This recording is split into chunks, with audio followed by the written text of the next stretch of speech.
What's good, ladies and gentlemen? So today I'm going to talk about a super interesting topic, so I do hope you stay tuned for this entire video. Please don't forget to click the like button and comment below, as those two behaviors will really help my channel grow, and I will be forever grateful to you. As well, if you haven't subscribed yet, please do subscribe, and don't forget to hit the notification bell to find out about as soon as I upload new content. Now, the topic I am going to speak of today has to do with banker gold price manipulation and banker suicide. So it's really interesting to me because an unsealed indictment against JP Morgan bankers that happened this past Monday, and I'm going to reference a Zero Hedge article that you can click and see in the video description if you're watching this on YouTube. Everything I've referenced, all the links will be located there. But they basically charged JP Morgan. Let me read you with a charge that said, quote, first of all, they charged at least 12 of their bankers with manipulating the price of gold lower. And let's just name some of these bankers because they do not deserve anonymity for their egregious nature of their immoral, unethical, criminal, and cowardly criminal behavior. So let's see. His name's Greg Smith, G-R-E-G-G Smith, Michael Nowak, N-O-W-A-K, Christopher Jordan, Christian Trunz, T-R-U-N-Z, are four of the traders named in this article. And basically, the charge itself, which I will read here, let's see. And it's interesting they're really going after just JP Morgan bankers, because we all know Barclays bankers committed the same type of activities as manipulating gold prices lower. We know Deutsche Bank bankers, HSBC bankers, United Bank of Switzerland bankers have all committed the same activity. So maybe JP Morgan has committed the most egregious of all these crimes, because bankers at all these other institutions I just named, as well as institutions I haven't named, have committed similar crimes because they've admitted in court to doing this within the past decade. So I remember just 11 years ago when I wrote an article, which I'll place the link, although I've made this particular article only available to my patrons, my SK Wealth Academy patrons.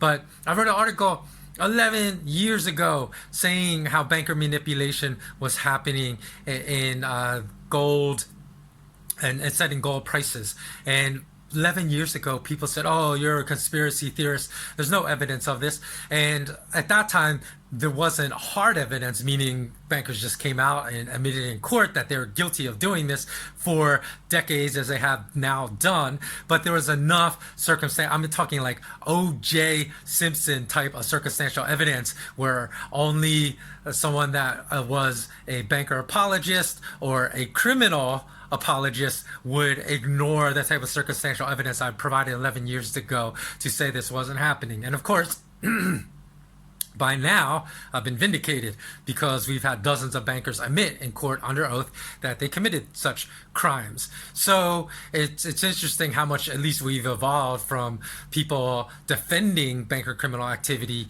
to now acknowledging it and being seen as a fool, a complete fool, if they don't acknowledge it, certainly given all these admissions in court. Now, the interesting thing is the U.S. Department of Justice is going after this activity under the RICO Act. And the RICO is like a federal racketeering act. Like in past instances, notorious underworld criminal organizations that have been prosecuted under U.S. law under this act has been organizations like the Hells Angels, the famous Latin King gangs of Florida, Chicago. Who else? Michael Milken of Drexel Burnham was also prosecuted under the RICO Act. The LAPD, LA Police Department, actually a federal judge said that a plaintiff that was subject to criminal Los Angeles Police Department activity in 2000 could prosecute the LAPD under the RICO Act. And in fact, if you don't know what I'm talking about, if you've seen the Denzel Washington movie, what was it with Dre was in it, and Ethan Hawke. Why is it escaping me off the top of my head? But it's about the corruption of the LA Police Department. That was loosely based upon the Rampart Division, who were all tatted up like gang members, and they basically, I think they killed drug dealers, but they definitely stole drug money from. So they used the cover of being police to basically commit crimes in the Rampart Division of Los Angeles. But that federal judge that ruled the plaintiff could prosecute the LAPD under the RICO Act was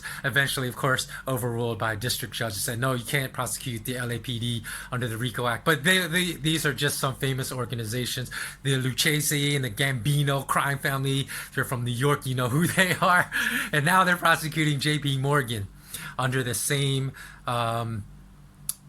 criminal law. So it's really, really, really interesting to me because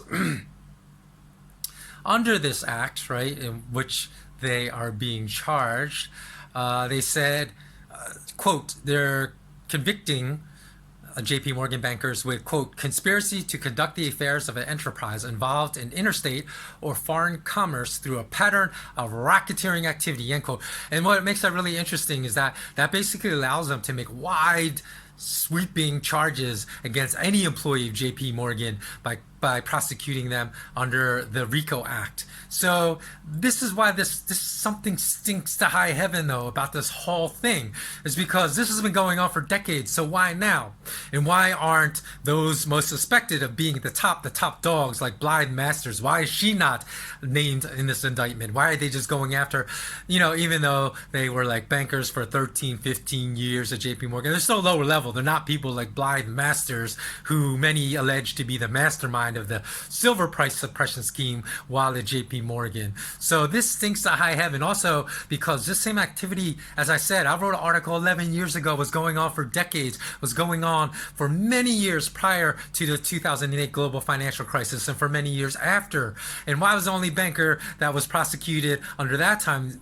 Why did every member of the U.S. Department of Justice look the other way? They just look the other way. Who cares if all these bankers are committing crimes? We're not going to prosecute them, because prosecuting them, the whole backbone of the global banking industry runs on criminal principles. So if we prosecute the crime, it's going to bring down the whole banking system. Why are they doing it now? That's what I really want to know. Tell me what you think in the comments below. What is going on here? Because something stinks, as I said, to high heaven about all this prosecution that's happening now. There's definitely something, in my last video about the Hong Kong protests, I talked about the Jedi mind tricks, right?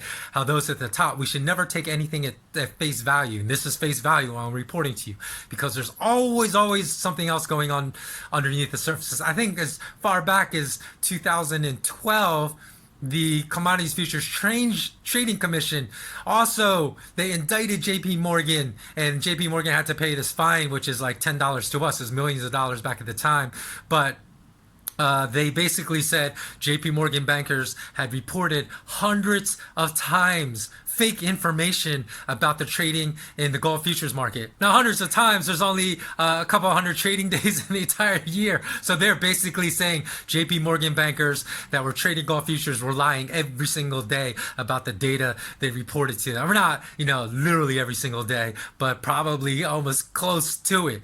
And yet no banker went to jail. So why now is the DOJ naming 12 bankers? And I'll tell you this too. I'm going to predict that John Edmonds, who's also one of these JP Morgan bankers that's indicted in the sweep. In fact, he was indicted last year and was supposed to be sentenced in December 2018. And back then, I laughed when I read the article saying, oh, this JP Morgan banker indicted for gold price manipulation, because these JP Morgan bankers have done this thousands of times and caused huge losses for everyone else trading gold around in the entire world. They said he was subject to a 30-year sentence. And I actually literally laughed out loud, because I said, when is any banker going to be sentenced to 30 years? Not because of the apparent harshness of that sentence, because that sentence to me is not harsh enough. And if you don't know what I'm talking, look at the link below. Go read about the 1793 Coinage Act of the United States, because that said to any banker that destroyed sound money, which all fiat currency today is, or any type of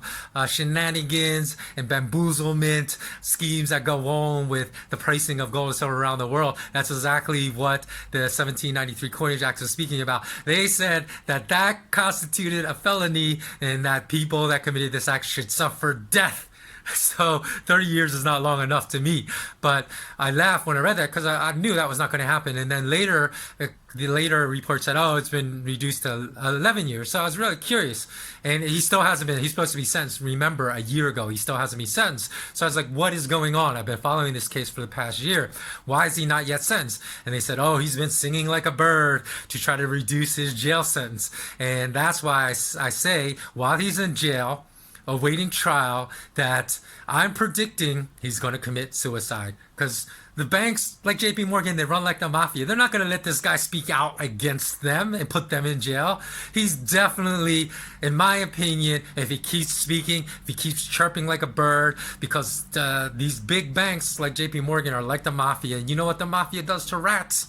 They never live. Either that, or if he's released on parole before his sentence, he's going to have a car accident. So just keep in mind, John Edmonds, because if he keeps chirping, he's definitely going to be suicided.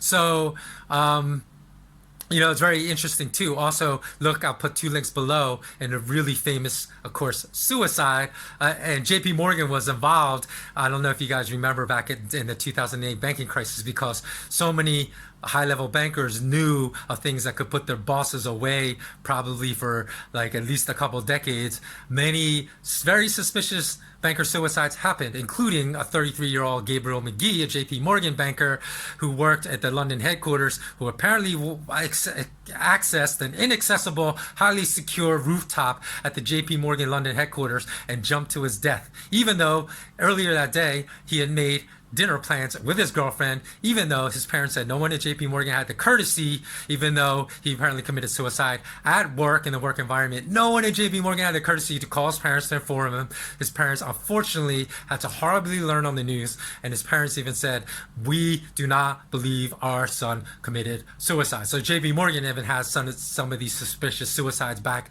in the day in 2008. And so the interesting thing is, go look, because I'm going to put 2 links, because I'll show you why I've always said do not listen to the mainstream media, because the mainstream media are basically just corporate whores for the banking industry and for the corporate world, who will always report their narrative, their point of view, without ever reporting the truth or reporting any different or opposition angle. So this was a bank, the oldest bank in Italy, called Monte Paschi di Sienna, where they said, again, seasoned banking veteran committed suicide. And watch the first link, watch in consecutive order. I'll put 2 links there for Monte di Paschi di Sienna banker suicide.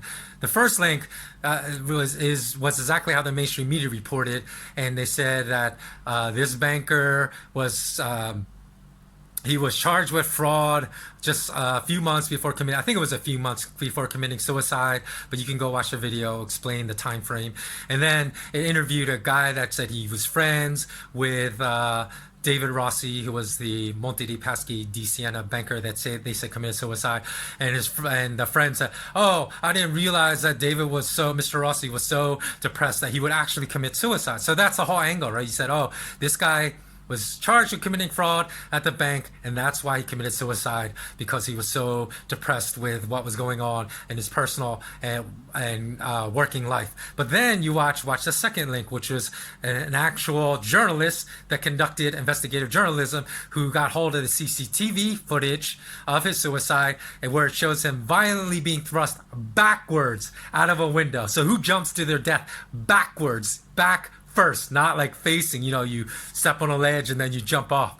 So he jumped backwards violently. So it looked like he really wanted to leap far out the window. And then, so he must have taken like a running leap and then twisted it before he went out the window to go backwards, where he slammed his head on the ground. And then the CCTV footage also shows two men coming to check on him. So if he committed suicide, and the two men, unidentified, I'm sure they know who they were, because I'm sure they were thugs hired by Monte, Paschi, the Sienna bank, because they said that this guy, David Rossi, knew a lot of unsavory things happening at the bank, and he was about to blow the whistle. So the investigative reporter speculated that he was actually killed and he never committed suicide, because those two unidentified thugs never called ambulance. So why would they wanted him to die, because he was still moving, he was still alive when they went to check on him, but then they just walked away, did not help him. They just wanted to ensure that he was going to die.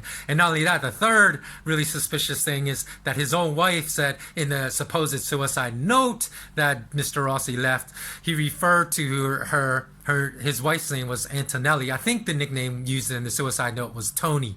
And she said that was a nickname for her full name that her husband had never once used in their entire time together. Not while dating, before being married, not while married. So this also shows you how banks act like the mafia, because that's such a sophomoric mistake. That was not a mistake that they did not make deliberately, because how it's so easy to find, right? What does his husband actually call his wife, what name, and use that name in a suicide letter? Instead, they used a nickname, right? They used a nickname that nobody knows if he ever called her by this nickname, but they knew that his wife would know. His wife would hear when that nickname was referenced in the suicide letter, that he had never once called her that. So they wanted to actually show not only his wife but other bankers, hey, this was not a suicide. They wanted to announce this was a murder, and this is what will happen to you if you don't zip it and keep your mouth shut. And that's why I have that theory. I'm predicting John Edmonds is going to be suicidal, because he's chirping like a bird now to try to save his own skin, and that never holds. That never leads to a good fate for those that are working within a mafia-like organization. So let me know what you think below, because this is a super interesting story. What I am also, stay tuned for my next video, because I've been coming up with some really interesting topics. My next topic is why the rich are so afraid of death. And that's something, because that has to do with the transhumanist movement of people like PayPal owner Peter Thiel, one of the original funders for Facebook as well, and people like Bill Gates. And I think Peter Thiel said he's pretty convinced he's going to live at least to 180 right now. But these guys are searching for immortality. So why are they so afraid of death? I'm going to make my next video about that topic. So until next time, always remember, remain intensely curious. So long.